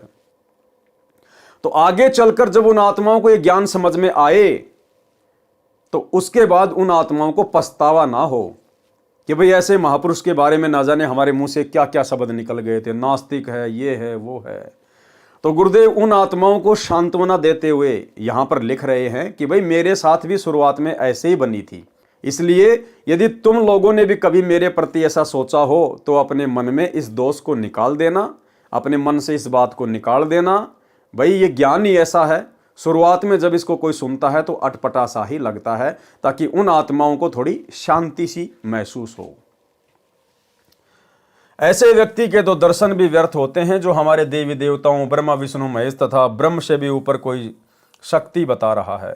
जब इस दास ने महाराज जी के द्वारा बताए शास्त्रों का अध्ययन उनकी पोल खोलने के लिए किया, तो मेरी ही पोल खुल गई कि मैं सर्व साधना अपने ही पवित्र शास्त्रों, पवित्र गीता जी व पवित्र वेदों के विरुद्ध ही कर रहा था। अब दास की प्रार्थना है कि सर्व भगतजनों को एक बार अवश्य खेद होगा, परंतु उपरोक्त सदग्रंथों को प्रभु को साक्षी रखकर पुनः पढ़ें तथा मुझ दास के पास सर्व पवित्र धर्मों के सदग्रंथों के आधार पर वास्तविक भक्ति मार्ग है, निःशुल्क उपदेश प्राप्त करके अपना तथा अपने प्यारे परिवार का कल्याण करवाएं। जीव हमारी जाति है, मानव धर्म हमारा, हिंदू मुस्लिम सिख ईसाई धर्म नहीं कोई न्यारा। हिंदू मुस्लिम सिख ईसाई आपस में है भाई भाई, आर्य जैनी और बिश्नोई एक प्रभु के बच्चे सोई।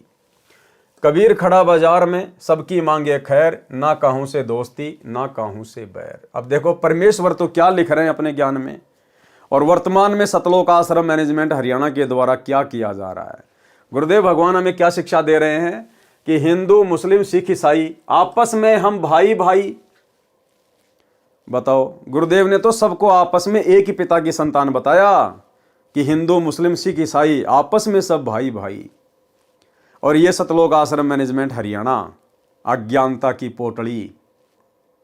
अभी बांग्लादेश में मुसलमानों के खिलाफ जिस प्रकार से बजरंग दल के द्वारा, विश्व हिंदू परिषद के द्वारा रैलियां निकाली गई कि हमारे हिंदू भाइयों को वहाँ दुखी किया जा रहा, परेशान किया जा रहा है, उन बजरंग दल वालों की रैलियों में उनका समर्थन करने के लिए मुसलमानों के विरोध में सतलोक आश्रम मैनेजमेंट हरियाणा से जुड़ी हुई मध्य प्रदेश की सीहोर जिले की संगत को वहाँ भेज दिया गया। वहाँ के कोऑर्डिनेटर, वहाँ की संगत हजारों की संख्या में मुसलमानों के विरोध में विरोध प्रदर्शन करने के लिए पहुँच गई। अखबारों में न्यूज़ आ रही है। भाई और बहनों, इसको कहते हैं अज्ञानता। इसको कहते हैं तत्वदर्शी संत की शरण में आने के बाद भी भेजे में गोबर भर के रखना, गोबर। अरे हमारे लिए तो सब हमारे भाई हैं, हम किसी का विरोध यहाँ कर ही नहीं सकते। हम तो केवल प्यार प्रेम से समझा सकते हैं, हम यहाँ किसी का विरोध कर ही नहीं सकते। संतों का काम विरोध का होता ही नहीं है। कबीर खड़ा बाजार में मांगे सबकी खैर, और ना काहू से दोस्ती ना काहू से बैर। और यहाँ गुरुदेव साफ कह रहे हैं हिंदू मुस्लिम सिख ईसाई आपस में सब भाई भाई। तो नालायकों, तुम अपने भाइयों का विरोध करोगे क्या? अरे भाइयों को समझाया जाता है, भाइयों का कभी विरोध नहीं किया जाता। तो ये मुसलमान भी आप और हमारे लिए उतने ही प्रिय हैं जितने हिंदू हमारे लिए प्रिय हैं, जितने जैनी और ईसाई हमारे लिए प्रिय हैं। ठीक है, वर्तमान में उनको ज्ञान नहीं है, तत्व ज्ञान नहीं है, नकली गुरुओं के द्वारा वो भ्रमित है, शास्त्रों के विरुद्ध साधना कर रहे हैं, जिस कारण से आपस में लड़ रहे हैं, झगड़ रहे हैं। लेकिन आप और हमें तो गुरुदेव ने ज्ञान दे दिया, मानव धर्मी बना दिया। और यदि हम भी एक दूसरे के विरोध में, यदि हम किसी का पक्ष लेके खड़े हो जाएंगे, तो फिर हम संत रामपाल जी के भगत तो जलती हुई आग में घी डालने का काम कर रहे हैं। तो भाई और बहनों, ये तत्व ज्ञान तो छोड़िए, संत रामपाल जी के 90% सतलोक आश्रम से जुड़े भगत भाई बहनों को अभी ज्ञान भी अच्छे से समझ में नहीं आया। इन लोगों को सामाजिक ज्ञान भी अच्छे से समझ में नहीं आया, तत्व ज्ञान तो बहुत दूर की बात है। इसीलिए तो गुरुदेव भगवान अपनी हिसार जेल से आने वाली ऑडियो में इन लोगों को बार बार डांटते हैं। वो अंतर्यामी परमात्मा इन लोगों के इसी प्रकार के कुकर्म देखकर इनको बार बार डांटते हैं कि अच्छे इंसान तो जगत वाले भी ऐसा नहीं करते जैसा तुम भगत कर रहे हो। यानी आम समाज में जो व्यक्ति पढ़ा लिखा है, जिस व्यक्ति को इस बात की जानकारी है, वो व्यक्ति भी किसी भी धर्म के विरोध में किसी का साथ नहीं देता। उनको भी पता है कि शैतान ने हमारे को बांट रखा है, हिंदू मुस्लिम सिख ईसाई हम सब एक ही हैं। तो जो अच्छे इंसान जो संसार में हैं, जगत में हैं, जो संत रामपाल जी के भगत भी नहीं हैं, वो लोग भी बजरंग दल वालों के पक्ष में जाके खड़े नहीं हुए मुसलमानों के विरोध में, और संत रामपाल जी के भगत मुसलमानों के विरोध में जाके खड़े हो गए। इसलिए तो गुरुदेव कह रहे हैं कि अच्छे इंसान जो जगत में है ना, वो भी ऐसा नहीं करते जैसा कि तुम भगत कर रहे हो। यानी गुरुदेव ने अपनी सतलोक आश्रमों से जुड़ी हुई लाखों की संगत को आम सामाजिक व्यक्तियों से भी नीचे गिरा हुआ साबित कर दिया, नीचे गिरा हुआ। सुनिए। विचार करना होगा कि हम कौन है, कहां से आए। आपस में खेचातानी रखते हो अभी भी भगत हो गए। अच्छे इंसान तो जगत वाले भी ना करते ऐसा जैसे भगत कर रही है। अच्छे इंसान तो जगत वाले भी ना करते ऐसा जैसे भगत कर रही है। अच्छे इंसान तो जगत वाले भी ना करते ऐसा जैसे भगत कर रही है। किसी को छोटी सी सेवा दे देते, कोऑर्डिनेटर बना दिया, वो ने सोचा मैं खुदा बन गया। और इतना शिक्षा तो बने, मजदूर बनो सीखो, मजदूर। और कई देखा है कि कोऑर्डिनेटर या जिसकी जो भी व्यवस्था लगाई जाए तो व्यवहार भी ठीक नहीं करते, धमकान लग जाते, फुरकान लग जाते। और कुछ ऐसी भी शिकायतें आई हैं जो बहन बेटियों के साथ गलत मैसेज भी डालते हैं। तो वो दुष्ट लोग ना तो कोऑर्डिनेटर के योग्य है ना वो भगत के योग्य। और कुछ ऐसी भी शिकायतें आई हैं जो बहन बेटियों के साथ गलत मैसेज भी डालते हैं। तो वो दुष्ट लोग ना तो कोऑर्डिनेटर के योग्य है ना वो भगत के योग्य। और कुछ ऐसी भी शिकायतें आई हैं जो बहन बेटियों के साथ गलत मैसेज भी डालते हैं। तो वो दुष्ट लोग ना तो कोऑर्डिनेटर के योग्य है ना वो भगत के योग्य। तो ऐसा तो संगत माई कुसंगत उपजेगी, और ऐसी कुसंगत होगी फिर हम रखेंगे नहीं उसको खेत में। किसान उस कुबाड़ को पाड़ कर खेत तो बाहर फेंक देता है, तो उसको आप मिशन से निकाल दिया जाया करेगा। सुधर जाओ, एक के नहीं सुनी जाया करती, दिशात्मक शिक्षा दी जाती है, अमल कर लो इन पे। कर्म बतेरे फोड़ लिए, इस ज्ञान का असर क्या हुआ? थोड़ा सा सुख होते हो फिर पक्के एजेंट काल के बन जाते हैं, बकवाद वही करनी, भगवान से दूर हो जाना। थोड़ा सा सुख होते हो फिर पक्के एजेंट काल के बन जाते हैं, बकवाद वही करनी, भगवान से दूर हो जाना। थोड़ा सा सुख होते हो फिर पक्के एजेंट काल के बन जाते हैं, बकवाद वही करनी, भगवान से दूर हो जाना। तो भाई और बहनों, आप और हमारा सौभाग्य कि गुरुदेव भगवान ने हमारा ज्ञान योग खोला, हमें गुरुदेव ने सद्बुद्धि दी। हम इस प्रकार के शैतानी प्रपंचों में नहीं पड़ते हैं, ज्ञान को आधार बना के अपनी भक्ति करते हैं, और बाकी संगत अपने कर्म फोड़ रही है कोऑर्डिनेटरों के पीछे लगकर। हिंदू मुस्लिम सिख ईसाई आपस में हैं भाई भाई, आर्य जैनी और बिश्नोई, एक प्रभु के बच्चे सोई। कबीरा खड़ा बाजार में सबकी मांगे खैर, ना कहूं से दोस्ती ना कहूं से बैर। शवशम वेद बोध पृष्ठ 160 से 162 पर सामान्य ज्ञान है। शवशम वेद बोध पृष्ठ 163 का सारांश। मृत्यु के समय जीव किस रास्ते से जाता है, उसके भविष्य का ज्ञान। अथ जीव के अंतकाल वाली वाणी। अंतकाल जब जीव को आवे, यथा कर्म तब देही पावे। यानी अंत समय में जैसा जिसने जो कर्म किए हैं, शुभ या अशुभ कर्म, उसी अनुसार से आगे वो शरीर धारण करता है।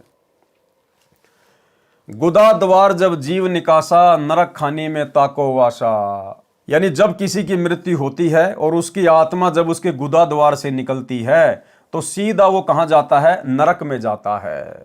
गुदा द्वार से आत्मा निकलने की क्या पहचान है? जब आदमी का शरीर छूटता है, यमदूत उसे परेशान करते हैं, दुखी करते हैं, तो उसका लैट्रिन निकल जाता है, उसके कपड़े लैट्रिन से सन जाते हैं। यानी उसकी आत्मा यमदूतों ने मार मार के गुदा द्वार से निकाली है। ऐसा व्यक्ति सीधा नरक में ठोका जाता है, नरक में। गुदा द्वार जब जीव निकासा, नरक खाने में ताको वाशा। और भाई और बहनों, आपको ध्यान होगा, दास ने आज से 2-2.5 साल पहले वीडियो बनाया था। सतलोक आश्रम मैनेजमेंट हरियाणा से बिहार का स्टेट कोऑर्डिनेटर, उसकी गुदा द्वार से ही आत्मा बाहर निकली थी। गुदा द्वार से सीधा नरक में गया वो। बिहार का स्टेट कोऑर्डिनेटर, जिसकी बाथरूम में बैठे बैठे लैट्रिन करते करते जिसको हार्ट अटैक हुआ था, उसकी आत्मा गुदा द्वार से निकली और सीधा वो नरक में गया। सोचिए, स्टेट कोऑर्डिनेटरों की यह हालत है, तो उन कोऑर्डिनेटरों के पीछे आंख बंद करके चल रही संगत का क्या हाल होगा। और हाल हो भी रहा है, आए दिन अकाल मौत आप देख ही रहे हैं।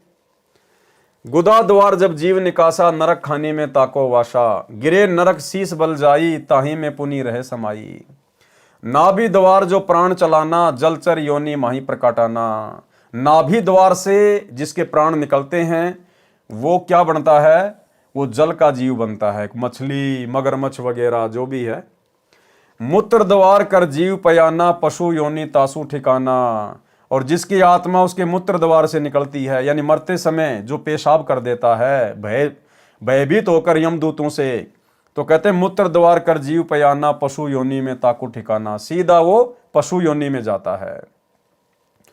मुख द्वार ते जीव कडियावे, अन्न खाने में बासा पावे। और जिसकी आत्मा उसके मुख द्वार से निकलती है, मुख से कैसे निकलेगी? उसका मुंह फटा का फटा रह जाता है। मृत्यु के बाद जिस व्यक्ति का मुंह फटा हुआ है, तो समझो उसकी आत्मा उसके मुख द्वार से निकाली गई है। वो कहां जाएगा? अन्न खानी में। जैसे ये अनाज के अंदर जो जीवाणु जो पैदा हो जाते हैं गेहूं में, सरसों में, बाजरे में, जो जीवाणु पैदा हो जाते हैं, ढोरे, सुरसी, वो ऐसी योनियों में जाता है। श्वास द्वार ते जीव जब जाता, अंडज खानी में सो प्रकटता। वो कहाँ जाता है? अंडज खानी में, यानी वो पक्षी बनता है। जो अंडे से जो उत्पत्ति होती है, चाहे किसी जैसे छिपकली की भी जो है अंडे से होती है, बाकी जो पक्षी हैं उनकी भी अंडे से होती है। नेत्र द्वार जब जीव से धारा, मक्खी आदिक तन सो धारा। और आंखों से जिसकी आत्मा निकाली जाती है, यानी मरते समय जिसकी आंखें फटी की फटी रह जाती हैं, तो समझो उसकी आत्मा कहाँ से निकली है? नेत्र द्वार से। वो कहाँ जाएगा? वो मक्खी की योनि में जाता है। मक्खी और कीट पतंग की योनियां वो प्राप्त करता है। श्रवण द्वार ते जीव जब चाल्या, श्रवण यानी कान, प्रेत दे पावे तत्काला, वो भूत की योनि में जाता है। दसम द्वार ते निक्षय प्राणा, राजा होए भोग विधि नाना। और जिसकी आत्मा 10वें द्वार से निकलती है, काल तक की साधना में जो 10वां द्वार है, वो परमात्मा ने ये बताया, हमारी जो खोपड़ी है, जहां पर ये चोटी होती है, ये जो खाल है, इसके जस्ट नीचे की तरफ 10वां द्वार होता है।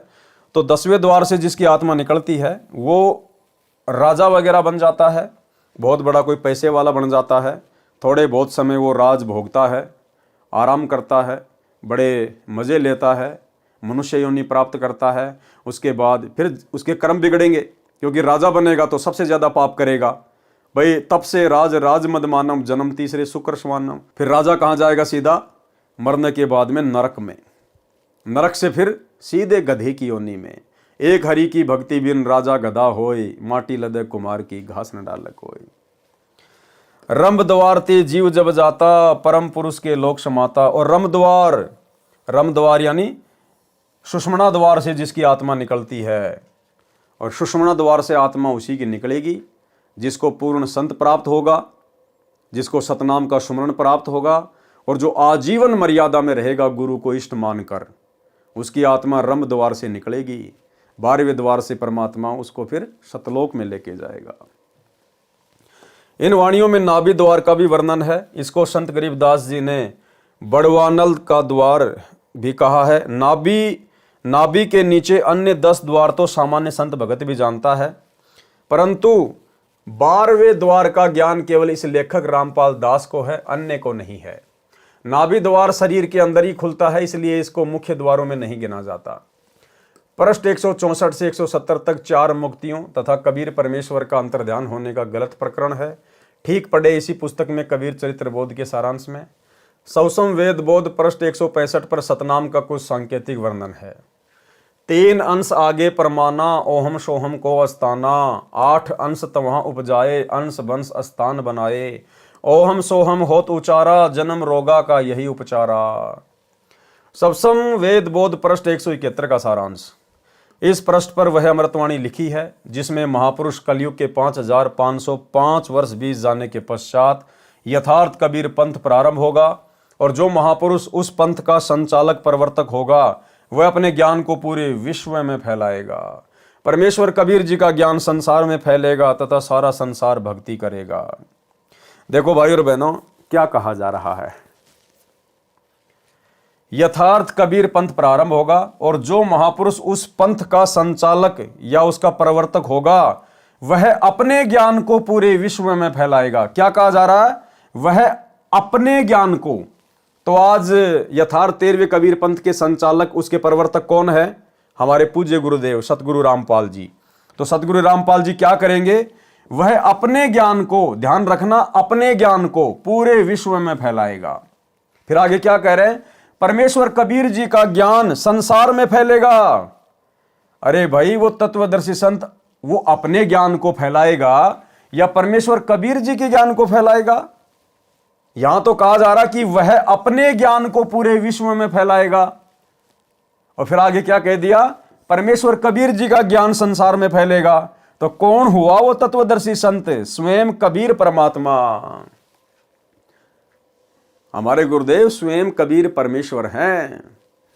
परमेश्वर एक सेंटेंस में क्या संकेत कर जाते हैं, एक बार फिर से देख लीजिएगा।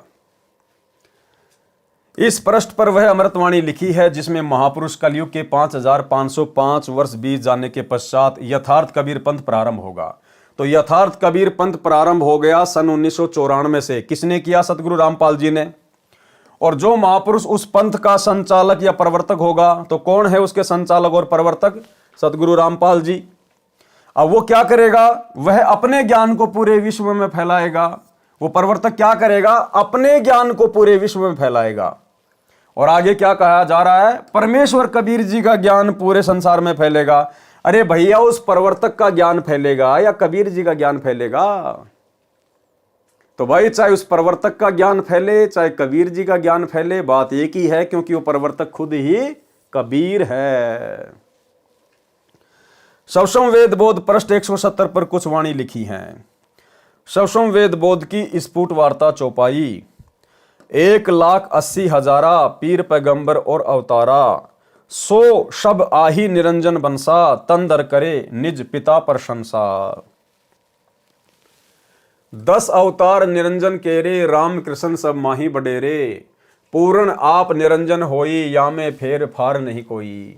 भावार्थ, जो मुसलमान धर्म में 1,80,000 पैगंबर माने गए हैं, हजरत मोहम्मद जी अंतिम नबी अर्थात पैगंबर माने गए हैं, ये तथा अन्य अवतार जो हिंदू धर्म में माने जाते हैं, ये सब के सब काल निरंजन के अंश थे और संसार में जन्म लेकर काल की महिमा बताकर काल के पंथ का प्रचार करने आए थे। हिंदू धर्म में 10 अवतार माने गए हैं। उनमें से मुख्य श्री रामचंद्र जी तथा श्री कृष्णचंद्र जी हैं। काल निरंजन इनमें सर्वशक्तिशाली है।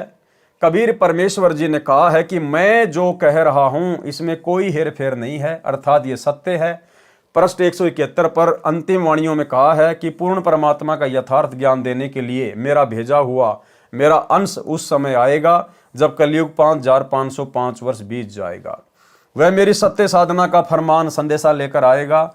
उस समय हिंदू, तुर्क यानी मुसलमान या अन्य सब धर्मों में जितने जीव संसार में है, वे सतनाम की महिमा से परिचित होकर निर्वाण यानी मोक्ष मार्ग को ग्रहण करेंगे। जितने भी धर्म के नाम के पंथ हैं तथा काल द्वारा भ्रमित करके परमेश्वर कबीर जी के नाम से 12 पंथ चलाए गए हैं, वे सब तत्व ज्ञान को जो वह महापुरुष प्रमाणित करके बताएगा, उसको सुनकर तथा समझकर उस महापुरुष द्वारा चलाए गए 13वें यथार्थ पंथ में शवतः आकर ऐसे मिल जाएंगे जैसे सरितगण यानी दरियाओं का समूह अपने आप विवश हुआ समुद्र में मिलकर एक हो जाता है। इसी प्रकार सर्वधर्म समूह एक हो जाएंगे, यानी हिंदू, मुस्लिम, सिख, ईसाई, जैनी, बौद्ध, यहूदी, मंगोल, फारसी, जितने भी धर्म है संसार में, ये सब के सब धर्म एक हो जाएंगे। सब अपने नाम के आगे मानव धर्मी लगाएंगे। मानव धर्मी आगे पीछे, मानव धर्मी पवन दास, मानव धर्मी लोकेंद्र दास, मानव धर्मी जितेंद्र दास, जितने भी हैं सब अपने नाम के आगे पीछे मानव धर्मी लगाएंगे। ये जातियां और ये धर्म ये बिल्कुल समाप्त हो जाएंगे। लोगों को अपनी जाति और अपना धर्म बताने में शर्म आने लगेगी, शर्म, क्योंकि उस समय संत रामपाल जी का ज्ञान पूरे विश्व में फैल जाएगा और उनका जो नारा है वो जन जन की जुबान पे होगा। जीव हमारी जाति है, मानव धर्म हमारा, हिंदू, मुस्लिम, सिख, ईसाई धर्म नहीं कोई न्यारा। भाई, जब हम सभी का पिता धरती पे आया हुआ है सतगुरु रामपाल जी, तो बाप जब आएगा तो बच्चों को एक करके जाएगा, एक करके। शैतान ने तो वाट रखे हैं, लेकिन अब बाप आ चुका है शैतान का, तो शैतान का बाप मेरे भाई सबको एक करके जाएगा, सारी दीवारें, सारी जंजीरें मिटा जाएगा। इसी प्रकार सर्वधर्म समूह एक हो जाएंगे। जब तक वह निर्धारित समय नहीं आता 5505 वर्ष कलयुग का, तब तक मनुष्यों में छल कपट चतुराई करके कर्म खराब करना बना रहेगा। और जो ये ज्ञान मैं सप्तम वेद बोध में कह रहा हूं, ये भी निराधार लगेगा। जब वह समय आएगा, सब ही स्त्री पुरुष शुद्ध आचरण वाले होकर कपट चतुराई त्याग कर कबीर परमेश्वर जी की शरण प्राप्त करेंगे। कौन से कबीर परमेश्वर की? सतगुरु रामपाल जी की, क्योंकि शरण में तो इनके आना पड़ेगा, गुरु तो इनको बनाना पड़ेगा। तो कौन हुआ फिर कबीर? सब ही स्त्री पुरुष शुद्ध आचरण वाले होकर कपट चतुराई त्याग कर कबीर परमेश्वर की शरण प्राप्त करेंगे। जो धर्म के नाम पर भ्रमित करके काल द्वारा चलाए गए अनेकों पंथ हैं, ये सब फिर से एक हो जाएंगे। उस महापुरुष से सतनाम आदि सर्व मंत्रों की दीक्षा लेकर सब दीक्षित हंस सतलोक को जाएंगे। घर घर में मेरे ज्ञान की चर्चा होगी, कृपया पढ़े निमन वाणियां। शवसम वेद बोध पृष्ठ 171 से कुछ वाणियां। दोहा, 5000 और 505 जब कलयुग बीत जाए, महापुरुष फरमान तब जग तारण को आए। भाई वो महापुरुष आज आ चुका है सतगुरु रामपाल जी के रूप में। हिंदू तुर्क आदिक सब जेते जीव जिहान, सत्य नाम की साख गह पौवे पद निर्वाण। यथा सरित गण आप ही मिले सिंधु में धाये, सत सुकृत के मध्य तिमी सब ही पंथ समाये। जब लगी पूर्ण होए नहीं ठीके को तिथिवार, कपट चातुरी तब हिलो सब संवेद निर्धार।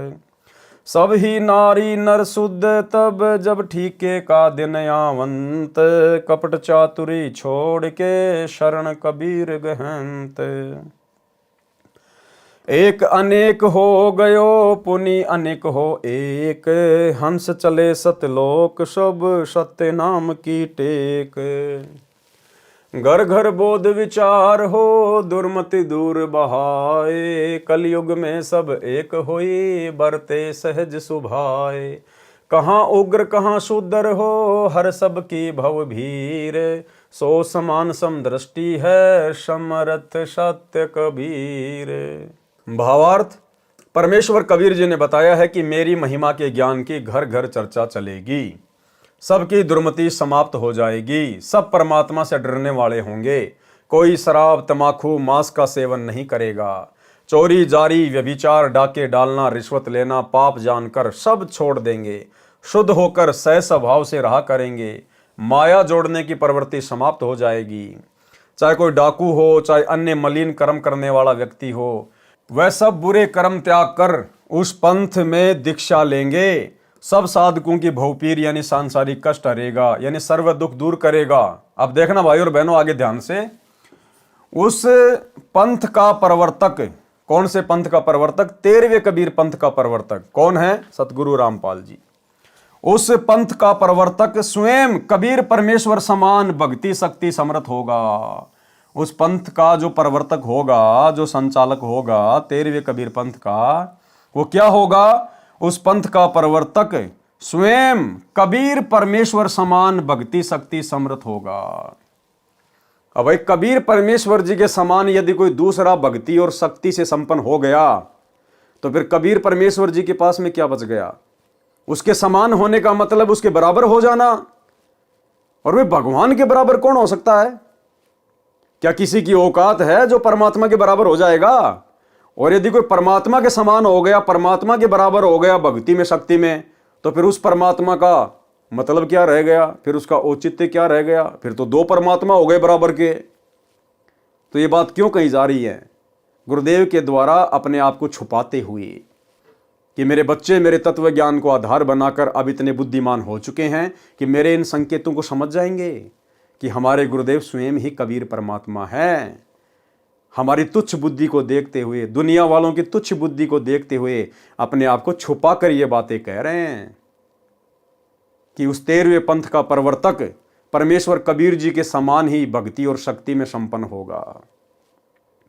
भाई जो कबीर जी के समान ही भक्ति शक्ति में संपन्न हो गया तो फिर वो तो खुद ही कबीर बन गया।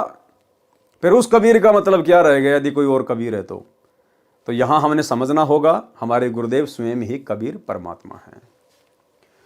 उस पंथ का प्रवर्तक स्वयं कबीर परमेश्वर समान भक्ति शक्ति समर्थ होगा। सबको समान दृष्टि से देखेगा, यानी ऊंच नीच जाति आधार से किसी में अंतर नहीं करेगा। न राजा तथा रंक में कोई अंतर रहेगा। राजा भी अपने को जनता का सेवक मानकर अपना कर्तव्य करेगा तथा भक्ति को प्राथमिकता देकर जीवन सफल करने के उद्देश्य से कार्य करेगा। इस प्रकार सर्व संसार मोक्ष प्राप्ति का उद्देश्य लेकर जिया करेगा। सबका मोक्ष होगा। जो उस संत से दीक्षा लेकर आजीवन मर्यादा में रहकर भक्ति करेगा। सब संवेद बोध अध्याय का सारांश संपूर्ण हुआ। कबीर सागर के अध्याय सब संवेद बोध का सारांश संपूर्ण हुआ। सत्य साहेब। तो भाई और बहनों आज के वीडियो में केवल इतना ही। गुरुदेव भगवान के आशीर्वाद से धीरे धीरे हम कबीर सागर के सरलार्थ के ऊपर आगे बढ़ेंगे। तकरीबन आधे से ज़्यादा वीडियो कबीर सागर के सरलार्थ के ऊपर बन चुके हैं। आज हमारा ये 45वें नंबर का वीडियो था और दास के हिसाब से तकरीबन 20 वीडियो इसमें और बनेंगे क्योंकि 650 के ऊपर इसमें पेज हैं। तो लगभग 20 से 25 के आसपास वीडियो और बनेंगे। तो परमेश्वर ने मौका दिया है हमें अपने कर कमल से लिखित पुस्तकों के ऊपर अध्ययन जो हम उनके आशीर्वाद से कर रहे हैं। खुलासे तो उन्होंने कर ही रखे हैं, सरलार तो उन्होंने कर ही रखा है, लेकिन उन्हीं के द्वारा बख्शीश सद्बुद्धि आधार से हम उन्हीं के सत्प्रेरणा से कुछ और गुप्त रहस्य जो उन्होंने छुपा रखे हैं, जो वो कह नहीं सके, सार्वजनिक नहीं कर सके, आप और हमारी छोटी बुद्धि को देखते हुए कि कहीं उन बड़े बड़े रहस्यों को सुनकर इनके मन में गुरु के प्रति दोष पैदा ना हो जाए। तो गुरुदेव ने 2012 में ये पवित्र पुस्तक लिख दी, लेकिन इसको लिखकर छोड़ दिया क्योंकि उस समय हमारी बुद्धि गुरु को परमात्मा मानने में समर्थ नहीं थी, सक्षम नहीं थी। अब जब हम भक्तों की फाउंडेशन भरी जा चुकी है, हमारी नींव भरी जा चुकी है, तब परमेश्वर ने अब दास को प्रेरणा करके और इन पुस्तकों के ऊपर खुलासे शुरू करवाए हैं। तो एक एक करके गुरुदेव के आशीर्वाद से गुरुदेव से प्रार्थना करेंगे, विनती करेंगे कि मालिक हमें सेवा बख्शे, और सभी पुस्तकों के ऊपर जो मुख्य मुख्य पुस्तकें हैं सभी के ऊपर इसी प्रकार से खुलासे होंगे आने वाले समय में। तो आज के वीडियो में केवल इतना ही। कल रात्रि 8 बजे सभी भाई बहन फिर से लाइव जुड़िए। तब तक गुरुदेव भगवान हम सबको आज्ञा दें, इजाज़त दें, आशीर्वाद दें। बंदी छोड़ सतगुरु रामपाल जी भगवान की जय हो।